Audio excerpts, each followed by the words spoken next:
Welcome, my name's David Bailey, and today I'm joined by Julia Panchkowry, aka the Bannana Warrior. Thank you for joining us.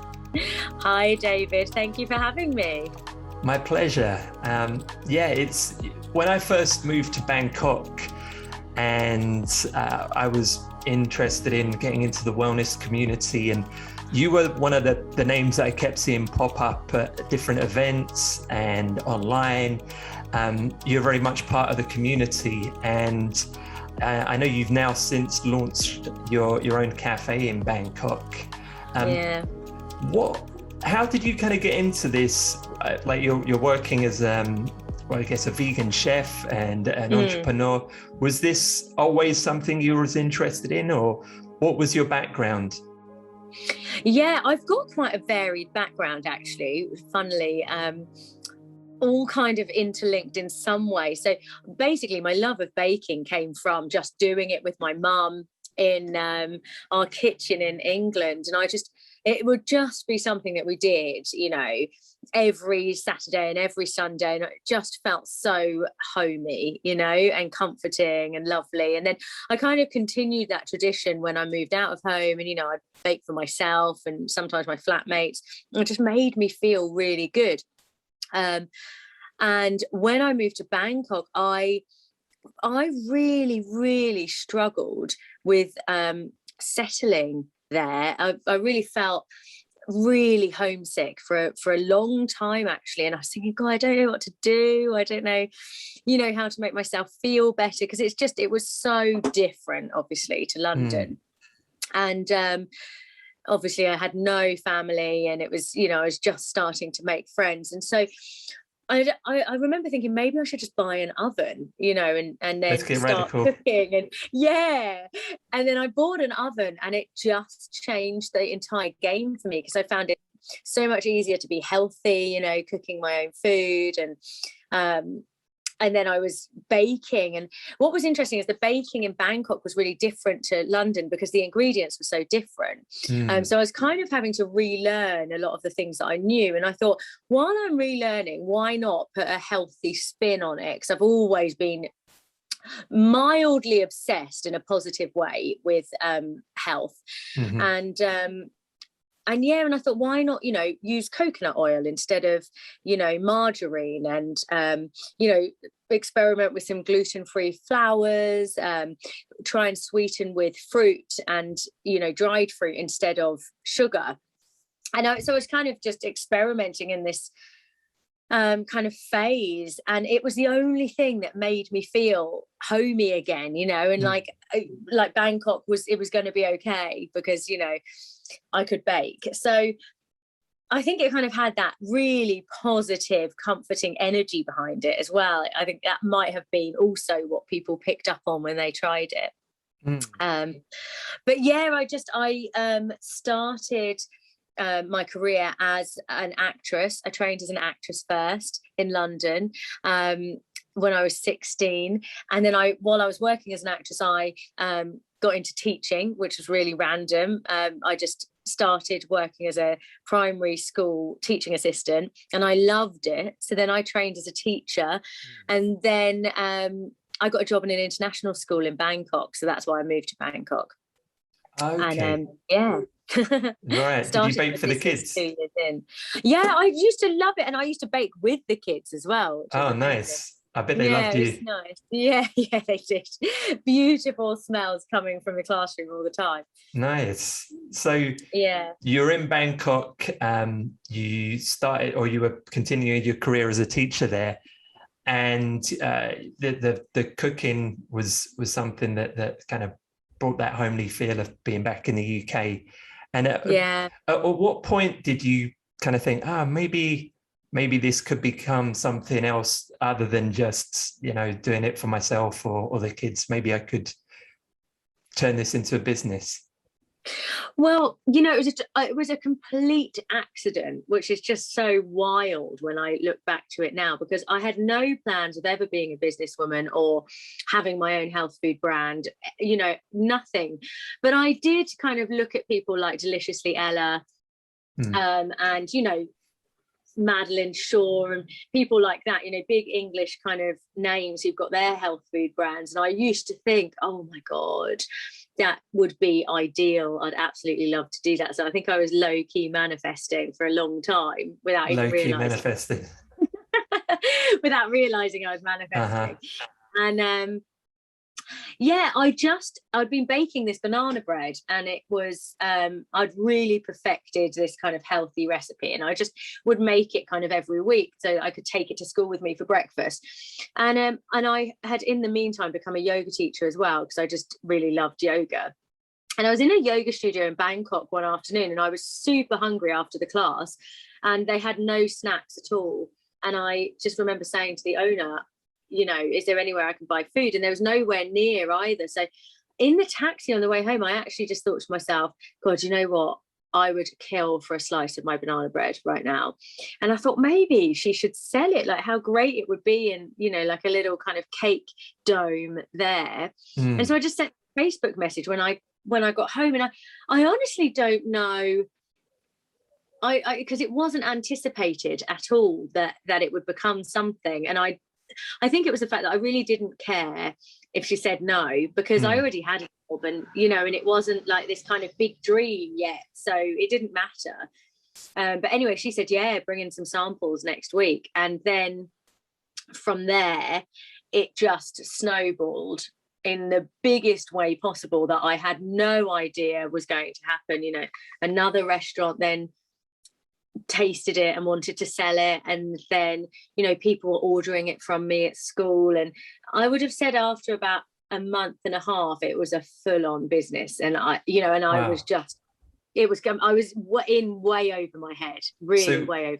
Like literally from starting to introduce it at the yoga school, and then a month and a half later it was full on. Was that you being proactive? Was you actively going out and saying, hey, do you want to? It was okay. So that kind of lit something in you. Yes, it did. It was, you know, once the yoga studio started selling it, you know, I just couldn't believe that people were actually paying money to sit and eat something that I had made. The feeling that gave me was second to none. I've never experienced anything like that before. It was just filled me with just this intense joy.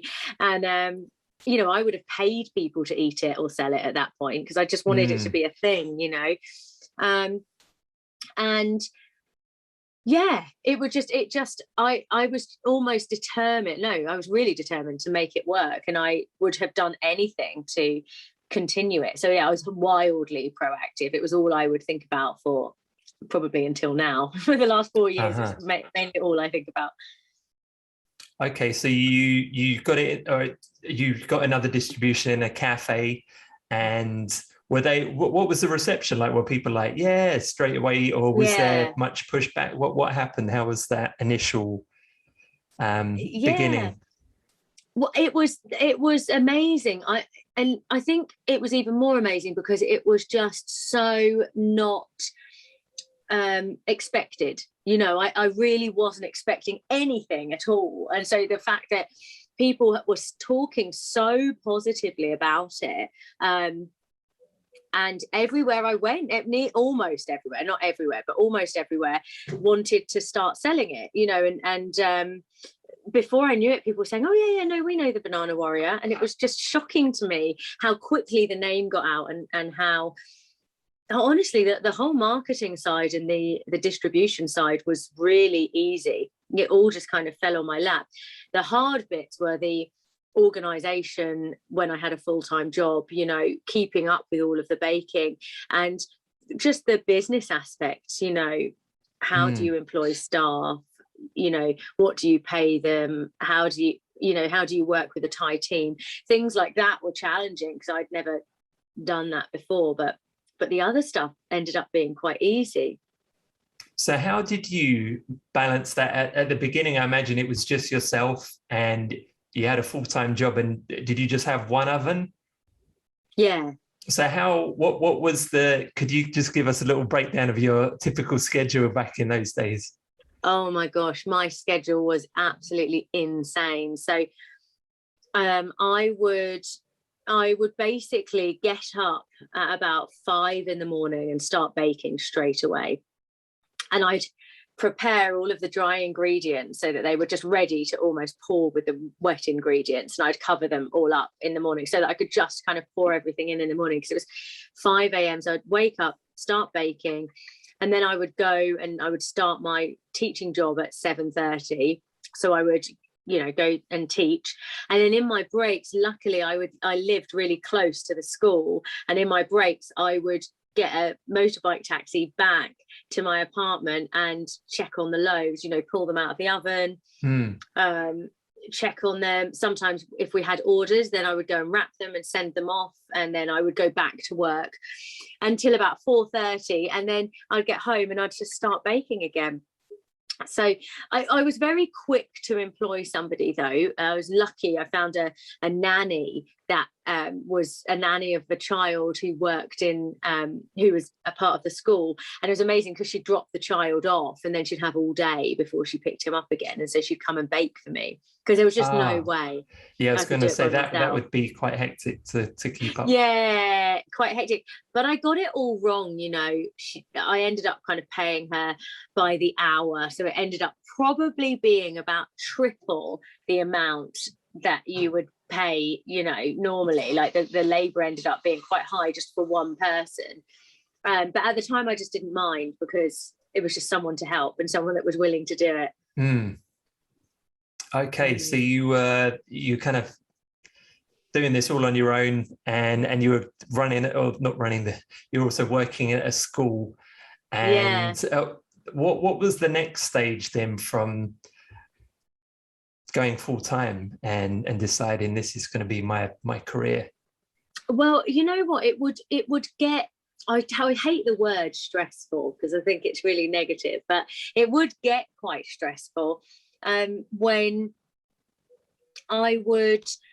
anything would go wrong, right? Like, the oven would break, or, the lady who was helping me wasn't well, or, anything that would happen, I almost didn't have time for, I didn't have time for, because I was on such a strict schedule. And, it happened a couple of times where those kind of things happened, and it was just so difficult. And there was one day when the power went off in my apartment, and all the loaves, I think there were 8 loaves in the oven at that time, all kind of just were ruined. And I had to end up carrying my big oven down to the reception area of my condo and baking down there until 1 a.m. in the morning. And it was just really, really tricky. And I remember calling my mum actually in England and just saying to her, I don't know how long I can do this. I've got to be back at work in kind of 5 hours. And I'm still waiting for these banana breads to kind of cool down. and she said to me, well, why don't you make it something real? I mean, I just thought it wasn't on the cards. I just didn't think that banana bread, which was all it was at that time, could actually be a full-on business. I just was seeing it as a bit of a hobby, but a hobby that was really starting to take its toll, because I was really starting to struggle, time-wise, stress-wise. And she said to me, well, all you have to do is just work out how much you need to make in order to live and source the ingredients, etc., and then see if you think that you could do it without your full-time salary. And I did. I worked it out, and in the end I thought, actually, it's luckily, I don't know, people may listen to this from other parts of the world, but luckily in Thailand you can live really quite affordably, and it's, if you want to, it's very inexpensive. And I kind of had that on my side, and so I just thought, what, just try it, because teaching is always going to be there. And so I just did. In the end I thought, I don't have much to lose, I'll try it for a year. If it doesn't work after a year, I will go back to teaching. And so how long is that between that fateful day in the yoga studio and making that decision, like, I'm going to do this full time?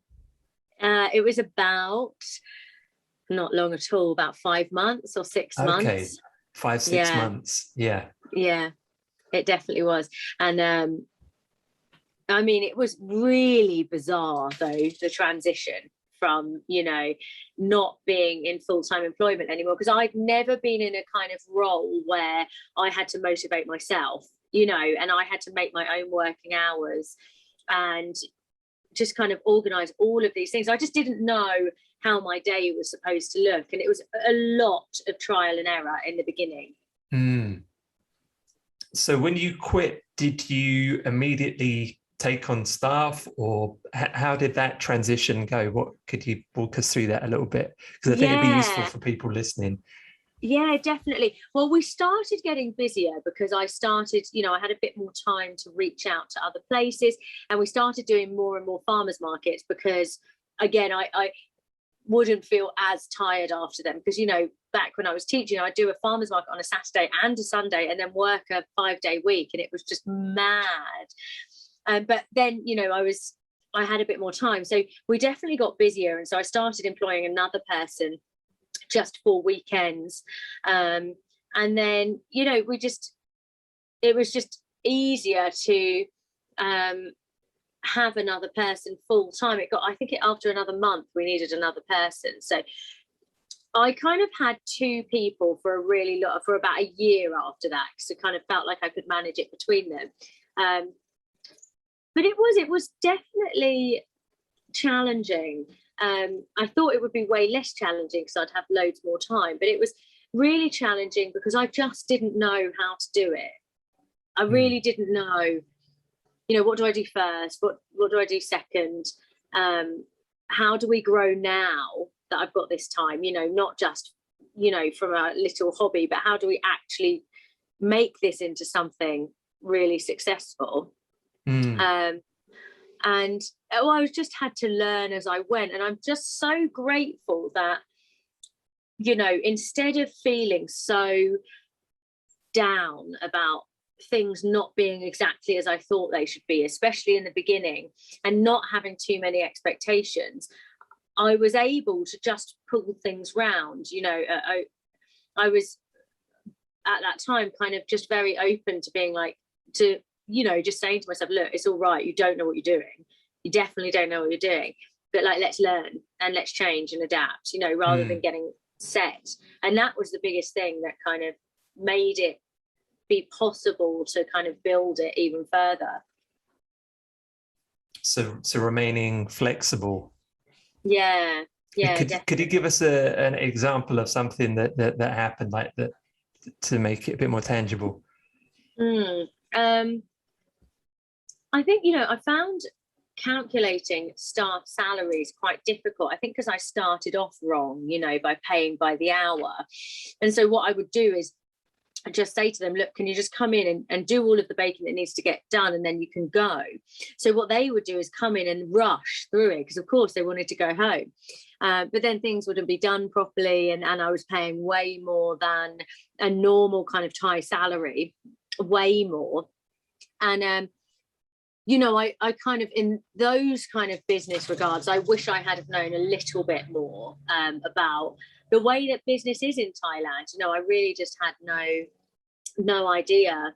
It's the same as if I started doing it in England, which I'm thinking about doing too. I wouldn't. It's completely different again, and isn't it? It's something that really needs to be learned. But I think, you know, the difference is that this time I would know that it is really good to really look into business. You know, what is the kind of Labour department saying that staff are entitled to? What is a typical wage for this kind of job? What are the benefits they're entitled to? You know, that kind of stuff is really worth studying, because when you've suddenly got all of these employees, you really have to know your stuff, you know, and you really do, you know, they're depending on you, and it's their kind of livelihood that you're paying for, really. And you have to make sure, one, you can afford it, but two, you understand what they're asking for and what they're entitled to, and all of that kind of thing. And that's been a big learning point for me.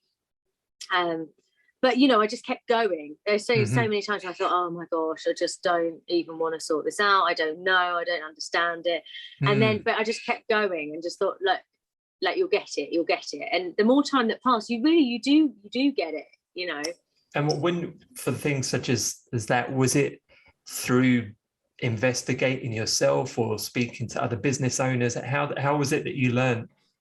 Yeah, everything, all of it. So yeah, you know, I was quite lucky because you end up, I think when you start getting into business, you end up starting to meet business owners. You know, I think just the different events that you start to go to, or, you know, what you're exposing yourself to, or even, you know, we were distributing to cafes and restaurants, and, you know, I'd meet the owners there. So I ended up getting quite a few contacts.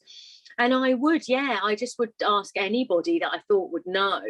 I also hired a business coach. I've had two in the last 4 years, not for long. I've had them for about a month at a time, but that's really helped to talk it through and, you know, and get some expertise on that as well. Mm-hmm. But it is all very clear. You just have to know where to look for it. That's the only thing. Okay, so, and actually, are you still working with the same team, or is it a new team? No, it's different. I'd say about every year to every year and a half, it seems to change a bit, you know. I think the people I employ are quite young usually, and like they're super excited about, you know, the wellness scene, or, you know, our brand and baking, that they usually stay about a year and a half, sometimes two. It totally depends, but it's interesting. In Thailand, it's very different, right? Because you don't need references or anything to get a job. So people are way kind of, you don't have to stay in employment for a long time. Whereas in England, you have to do, you know, a certain number of time to get another job, really. So they kind of don't have those pressures, but yeah, no, it's different, and it's good in a way, because as you adapt and your business grows, you start almost attracting people who are in line with that growth as well, and, you know, who really help you move forward with that too. So yeah, I've got quite used to people coming and going, and the more kind of other business owners I speak to, they also say the same thing, which is nice to know.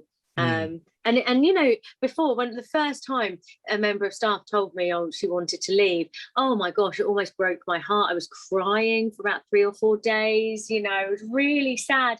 But now I'm so good at it. I just, you know, like, okay, that's fine, you know, it happens. Everybody wants to move on, especially when you're young. It's nice to try some different kind of employments.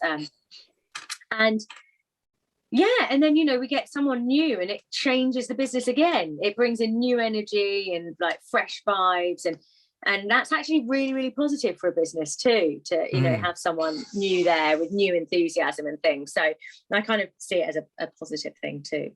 Okay, very cool. And so from having this, you've got the team and you're distributing to different cafes, different farmers markets. What was the next big kind of growth point on your journey? And actually, let's answer that. There's another question I'm thinking. I thought I'd hear what you got to say for this. Okay. Let's think. What was the next step? I think it really stayed like that for about 2 years.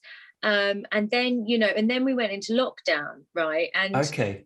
And was you still just cooking from your apartment, or did you have okay. Yeah, we were still going from my apartment, and I'd moved apartments to accommodate. And so the apartment that I was living in had a humongous kitchen, and I, you know, kind of rented it especially for business. But in hindsight, it was a crazy idea, because you just never felt like you could leave business, and it's a bit difficult for your kind of personal life and things like that, knowing that your business is in your home. But, you know, it worked. It's kind of served its purpose for that time. So yeah, no, it stayed similar. We ended up, I guess we just kind of up leveled because our popularity just grew, and we were working really hard with marketing, and I employed a couple more staff. We were doing loads of farmers markets, and so, you know, we were doing really well in our field, but it was kind of the same kind of model that we were using.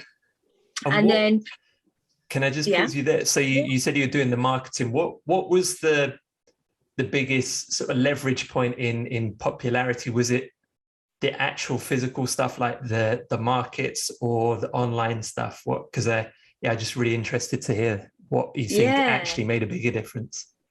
That's a really good question. It was Instagram, probably.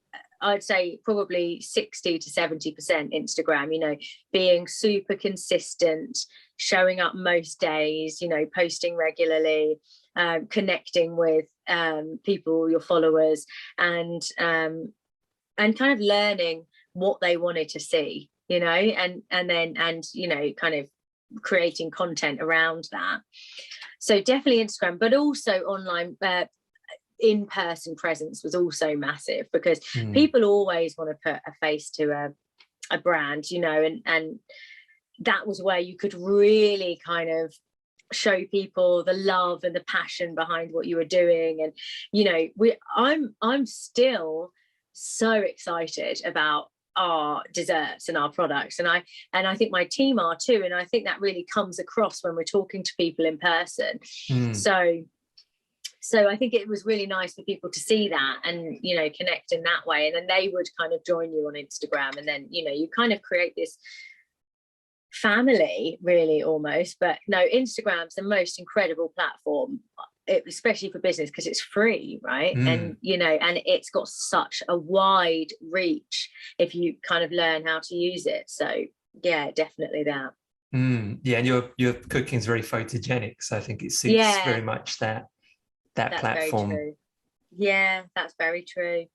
And did you, from doing the markets and Instagram, were you at a stage where you get people approaching you saying, hey, can we sell it in this cafe? Or was it yeah, definitely. We would, you know, business would be quite simple in that way, because it was, people really wanted to sell our products, and it didn't always stick though, right? Like, you know, sometimes I think in business you know, you make deals in any business, I suppose, or get clients, or, you know, start selling in places, etc. And I think it's not to get too attached or upset if something doesn't work, because, you know, there were lots of cafes that it would start and then it just didn't kind of suit their clientele, you know, or it just didn't suit their brand or their customers, or you know, they weren't selling enough of it. It was just, that would happen a lot of times, but then also there were places where it absolutely stuck. You know, I think we had a lovely restaurant, Broccoli Revolution in Bangkok, that sold it from the beginning and only stopped recently because of the, obviously, like, what are we on, the 5th lockdown or something, you know. So they were really incredible customers, and it really fitted with their brand and their clients, you know. So, you know, I really learned just to not get too attached, because just because someone says they're going to sell it doesn't mean it's going to work there, and it's okay if it doesn't, because if it doesn't, it doesn't. It's not meant to be. And how did you personally deal with the kind of emotional I guess uncertainty of being a business owner and doing all these new things, and, like you said, not getting attached to like these different opportunities, or maybe getting a deal and then, sorry, we're not interested. How was that personally for you on an emotional level? Because I know it can have an effect on some people, well, most people, in fact. Oh, it was terrible. I really would feel it. I'm a very emotional human anyway, and I oh God, it would like be like a bullet to my heart, you know. One of my business coaches, Nikon, he would say to me, take your emotions out of business. And I thought that was such a good piece of advice. You know, he would say, if you see business and emotions being completely separate, you can distance yourself slightly, you know, because actually all that being emotional about business does is create drama, sometimes create conflict, and have an effect on yourself. Is it ever good for business having emotions surrounding it? No, it's never actually good, because it also takes you away from making good business decisions, because you will then make decisions based on your emotions, which is often never the right decision, you know. And once you calm down, or once you're less upset or whatever, you then kind of go back and think, oh God, I wish I had have done that, you know. I wish I hadn't have, like, in it. So I've got really good at prioritizing, well, hang on a second, is this going to be good for business? And, you know, what does this really mean? You know, I had a staff member leave, or tell me she was leaving on Friday, and, you know, I was initially so upset because she's been there for so long, and, you know, it's more about the fact that I'll miss her, and that it does change the business, and yeah, it's just sad. But then I thought, well, hang on a second, we're probably going to be in lockdown now until, you know, probably until the end of the year. This is another salary that we can save on, and, you know, I can easily employ somebody else after, when things get a bit busier, and it means that, you know, she's got another job, so that's brilliant, and it means I don't have to let anybody go, which is always really difficult. So I thought, from a business perspective, actually it's good, you know, but it's just from an emotional level, I'll miss her. But I thought, she's a really young girl, of course she wants to start another job, you know, she's been with us for a really long time, just let it go. But I've become really, really good at that, and that helps, because otherwise, if you're super emotional in business, it's too much. It's too much on you, you know, like, you'll burn out, because emotions take a lot of energy. They do, yeah. And yeah. so what was the first time you actually implemented that, from hearing that advice to actually doing it in the real world? What can you remember when that actually happened? I would say it was probably only in the last year that I've started kind of practicing that. Yeah, I'd say it was only in the last year, and it would really be, it's mainly for those things, you know, if someone either, I guess, you know, maybe doesn't want to sell our banana bread, or it doesn't work somewhere, or, you know, a member of staff leaves, or something happens there. I've been very good, it's been almost easy to just separate myself from it and think, you know.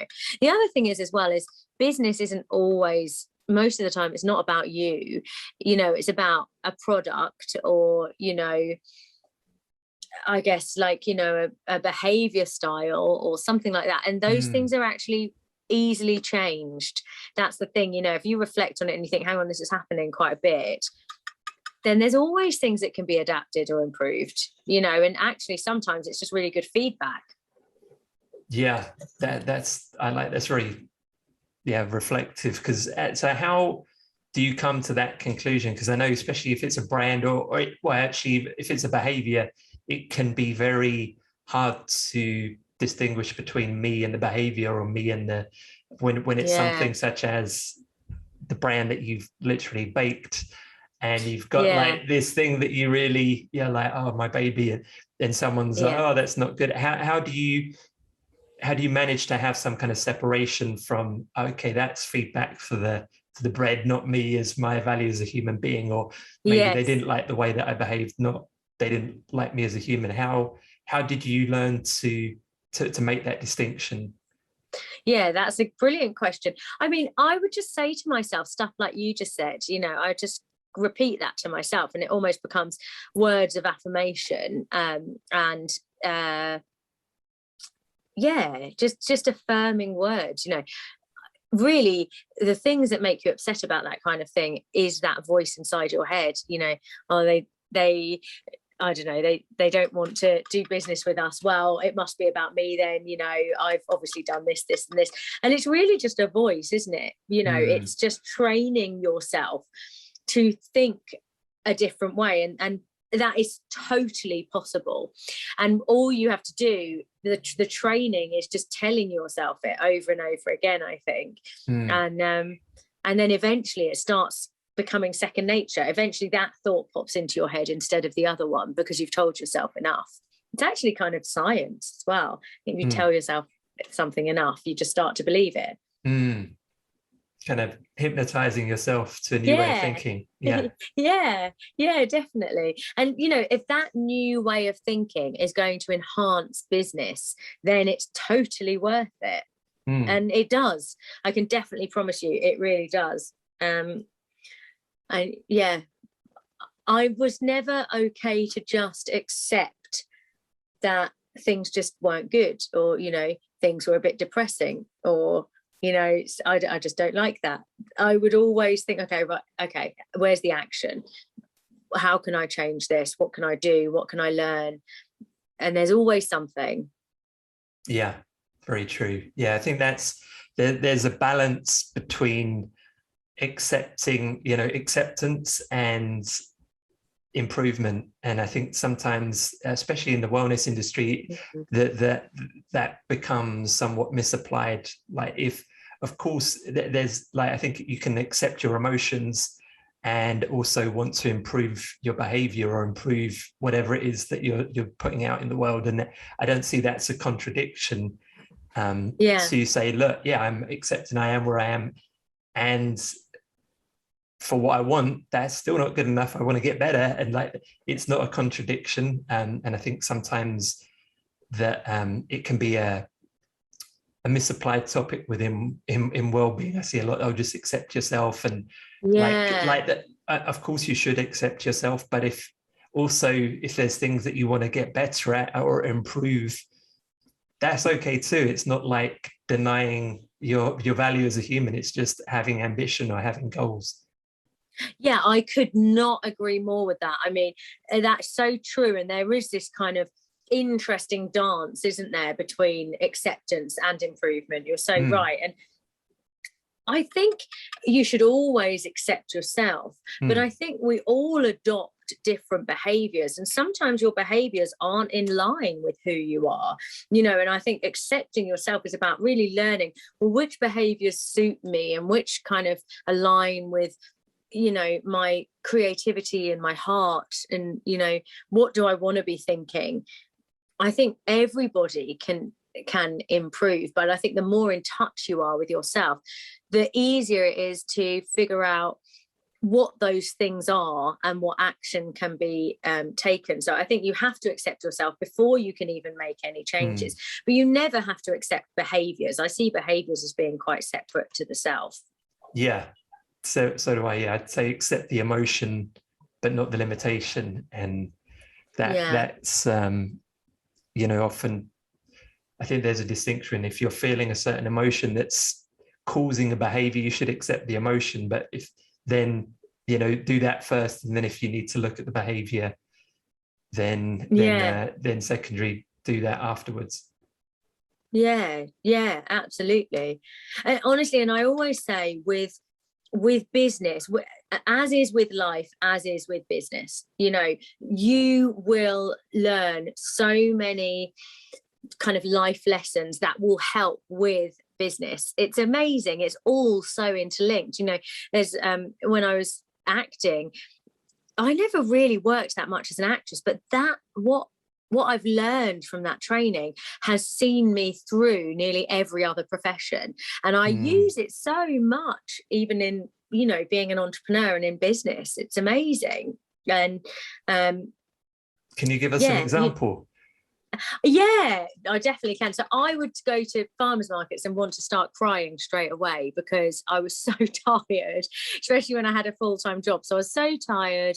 I was kind of just overwhelmed, but then I'm at these farmers markets all dressed up, got all your products there. You can't start being negative and crying and talking down about crying on the banana bread. Many sales, are you? Do you know what I mean? And why are you there?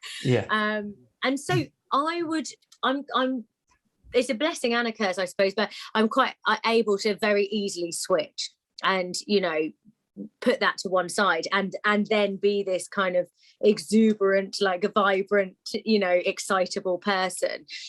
Even though I'm feeling those things too, I can still it's not an act, but it's like a personality kind of shift, and I'm able to kind of shift between the two quite easily. And I know that came from acting, because, you know, you'd have to shift quite, you know, the way that you were feeling, you couldn't bring that on stage because that wasn't about the character. You know, so okay. I would, and that was brilliant, because it meant that I could turn up in the way that I really wanted to turn up in, you know, business. And also, you know, everybody, I think, gets imposter syndrome, and you get it throughout your career. I think it doesn't matter how high up you get, or, you know, whatever. But I feel like even if I can act confident and I can act like I'm meant to be in that room, I'm meant to be doing certain deals, you know, I think that then exudes this energy, and that's what people pick up on. All you're doing in business is creating connections with people. And, you know, that's why I say it's the same as with life. You learn about people, and people react to you in just a normal kind of social way. And it's the same with business. So yeah, I think acting's really helped me with that. And even, you know, being able to talk to, when I'm in my cafe, I don't always feel really happy, of course not, and I'm in there very regularly. And I, you know, some days I'm so sleepy, and I want to say hi to everyone and embrace everyone, but I'm just feeling sometimes like I need to give myself some energy, but I'm still able to kind of do it. And yeah, I'm still able to do it. And I really think it's just acting, and it's just kind of learning how to, yeah, shift your personality so that it's fitting for that moment, but then knowing how to bring it back again so that you get enough for yourself still. And, you know, and you can be like very realistic about what's actually going on as well. So when you're doing all that, how do you like process your emotions? Do you do that, say, afterwards, or do you find it literally just changes how you're feeling, and so that I guess overwhelm is no longer there? Could you speak a little on that? Yeah, I love that question. And it's so good. I mean, do you know what? Since I started my business, actually, I don't love socializing as much as I used to.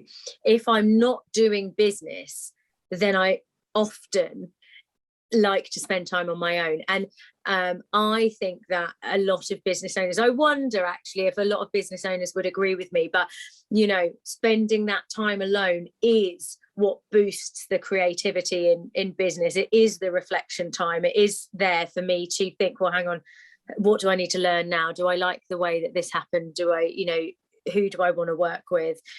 How do I keep this going? It's kind of like planning and reflection time, and that takes time, and that is one of the most important aspects of business, that kind of deep level of reflection. So, you know, I have a lot of time to myself, and that's when I can really kind of delve into healing as well, you know, because obviously there's things that happen personally as well that are difficult too, that need to be managed. And I reserve big chunks of time for myself, and I don't socialize that much. Kind of, you get to the point, I really think you get to the point where you have to either adore socializing with that person, or you just actually don't bother anymore, because spending time with myself is so beneficial for business. It's really important. I almost see it as part of the business work as well. And from this, like you sound now like you're pretty much far in the journey of creating your business. What was the stage where you now like have the schedule, you know what you're doing, you have a plan? How long did it take before that actually happened? Because I know it can be quite overwhelming. You start and you're like, I don't know, what am I to do first? Should this happen? Should that happen? How long along the journey was it that you felt confident in managing your schedule? I'd say it was about a year after I finished. So we're talking about 2 years from the very beginning of the of the start of the business, where I was, you know, working very successfully with a team, and everybody had an exact start time, including myself. And, you know, we would be sitting around the table for morning meeting at this time. And then, you know, there was just a structure to it. And you have to be a bit flexible with that as well. Sometimes, you know, there's certain things that can get in the way a bit. But what I really learned is that your staff really, really like a schedule as well. They like things to be timed. I think most people like to know where they are and what they're doing and how long for. But it did take a lot of trial and error. And I found that one of the hardest things was motivating myself in the mornings, because I knew I didn't have to do it. But I, you know, business would suffer a bit if I didn't, you know. So actually being like, come on, Julia, you know, you're better if you get up at 6 instead of 7:30, you know, and then that's another hour and a half worth of work that you can get done that day. But it just took me a while. I think because when I finished teaching, I was so tired as well from doing both, that I think I took a few months where I just, you know, wasn't that motivated. And when was it that you opened up your cafe? Was that after the lockdown or? Yeah, it was after lockdown. So what I was going to say about the kind of like up leveling of business is that, you know, so we stayed the same for about 2 years. And then when we went into lockdown, there was definitely something that changed about our business. It was quite a big up level that happened, I felt. Okay. I started doing live podcasts on Instagram. Yeah, the last lockdown. Yeah, and they just seemed to really kind of elevate our status, which again was completely not meant. I just always wanted my own podcast. You know, I love to kind of chat, but I'd never thought that it was going to kind of elevate us in that way. But it seemed to take us to a different level. Okay. And it seemed to have people that... Was that in terms of like individual orders or like actual business owners saying, hey, we want to distribute? How did it up level? I think well, our numbers definitely changed. They definitely got higher. But it was lockdown, so the cafes weren't ordering. Okay. So we were getting personal orders, but it was more the popularity and the reputation of our brand seemed to kind of up level. So then as soon as lockdown finished, we had a lot of kind of people coming and ordering from us. And it seemed like after lockdown, a lot more people knew who we were, you know. And what was amazing is that people at farmers markets would come up and say to me, oh my goodness, you know, I've been listening to your podcast. And sometimes I'd get more comments on the podcast than I would on the desserts. So it seemed like that also became a part of our brand, and we diversified in a way I hadn't even again planned for. I didn't know it was going to do that, but yeah, and just got super creative. Like I started doing online dessert videos and, you know, trainings through Instagram and things like that, and again that really helped. And then we were at a farmer's market, and the mall that we are in Bangkok, the mall that we opened the cafe in, they walked past our table at a farmer's market, and I wasn't actually even there. It was my team that were on the table. And it was and the one lady, the CEO of another story, she said to them, oh, I've been watching, you know, the Sunset Chats, and that was the podcast, and, you know, I really like this whole kind of female empowerment, you know, strong movement that's kind of happening within the Bannana Warrior. And then, you know, she saw our table and the kind of beautiful desserts, and she said, you know, look, we've got a cafe space that we'd love you to take on. And I remember calling her on the Monday, and I went to see it that afternoon, and, you know, and it's such an internal yes that it was like 100%. I think I signed the contract on the Friday. It was just all so fast, and we'd never anticipated again. It wasn't in the plan to open a cafe. I think one of the best lessons I've learned in business is that always leave space for the things that could happen in your business that are beyond your wildest dreams, because there's so much that could happen that if there's too much of a strong plan there, you may miss. And that's a shame, because then sometimes you miss the things that are aligned. I'm not saying don't have a plan. I'm just saying it not a rigid one. Okay, so be flexible. Yeah, definitely. Be open and leave space.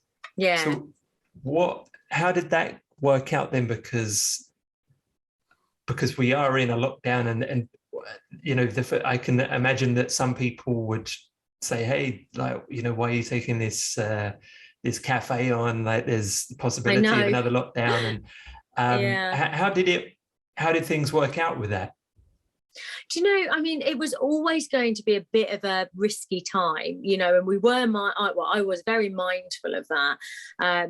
What was amazing is that we did get an incredible deal with the mall because of that, you know. And so again, it really made it all so much more possible for us to open in such a kind of high so more it's a nice right emporium, isn't it? Yeah, M Courtier, yeah. Oh, M Courtier. And and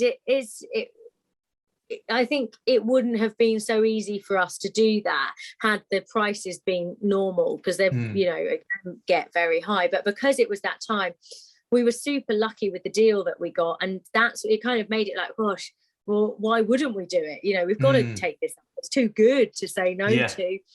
And so that's why we did it at that risky time. And unfortunately, it has been up and down. But as in, you know, like now we're closed again for lockdown. We've had to close a couple of times.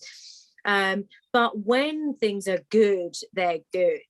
You know, we get, you know, brilliant amounts of customers that have become friends. And, you know, some weekends we have queues going out of the door, and we've run events there, and it's been super exciting. There's nothing more incredible than walking into the cafe and, you know, just seeing it all running and seeing people sitting there enjoying your food, or even just sitting there on their own reading a book, because it's such a relaxing space. You know, hearing people talk about the decor that really, you know, your entire heart and soul and being went into is like just heaven. Really is.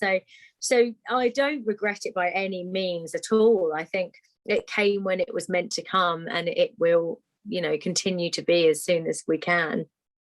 So it sounds as though that the actual lockdown created an opportunity to get the cafe in a space that maybe would have not been possible had it not been a lockdown, because of that deal.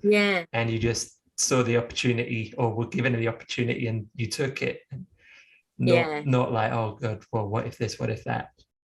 Yeah, definitely. Just saw the opportunity. And I'm really big on instinct, and it was just instinctively a humongous yes. You know, I think if I feel fear or doubt about something, I often don't go for it, because I feel like I know what the yes feels like, and I know what the no feels like. And I think if you're not sure, it's often a no. I think for something that big, it has to be a big yes. Okay. And what is the plans for the future? So I'm in England at the moment, with, you know, staying with some family, and I came kind of back to get vaccinated. And the Bannana Warrior is still distributing. We're still delivering our cafe food around Bangkok, and we're still delivering our desserts all over Bangkok. Our website's still open, etc. So grateful that we're able to do that. You know, it's been really interesting being in England and just seeing the market here and seeing what's going on here, you know, learning whether our products would be a good fit here even, you know, we'll see. I mean, again, I'm just kind of open and staying positive, vibing high and seeing what kind of comes. But definitely branching out of Bangkok for sure is in the future. And, you know, I have thought about opening, just either in other areas of Asia or other areas of Thailand, or, you know, even coming as far as England. I think it's all possible. That's the nice thing. It's quite rare for me to see things as being impossible now, because there's been so many things that I thought, oh God, how could that happen? And then it's happened. Yeah. And when it's happened, it is so much easier than you ever thought that it would be, because you create all of these crazy limiting ideas in your mind about why something couldn't work or won't work, and none of it's true, because when it happens, it's easy. Okay, so you're looking at different markets, different places. One place, I don't know if you'll be able to get to. I went over. Well, my brother lives in Amsterdam, and the wellness and the vegan scene there is the best that I've seen anywhere in the world. Like they just seem so ahead of the UK and ahead of anywhere that I've been. Amsterdam's so beautiful as well, isn't it? God, vegan food in that beautiful city, it sounds like heavenly. And are you going to be resuming any of the I don't know if they'd be morning chats or sunset chats or any of the live stuff? I really want to, actually. I've been thinking, it's been in my head quite consistently for the last few weeks, and the only reason I stopped doing them is when we opened the cafe, it just got so wildly busy that I didn't even know what day it was, let alone like recording a sunset chat on a Thursday. I really was like completely consumed by the cafe, which I think happens in the beginning, but but now I'm thinking, gosh, I do have a bit more time, especially being in England. There's no reason why not. So yes, you have definitely given me the motivation to you heard it here first, to do it. Because they were brilliant, and I would learn so much from the person I was talking to as well. I liked them. I watched some and they were very good. You're very good at, I think that's another area where your acting training definitely shone through. Yes, exactly. I think the acting just allows you, the training just allows you to kind of move into spaces that feel uncomfortable while looking quite comfortable.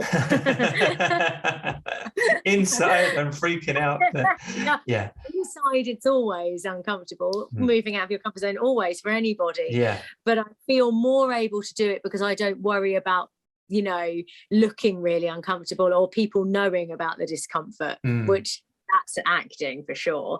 But it seems to allow me to do a bit more, which is great. Cool.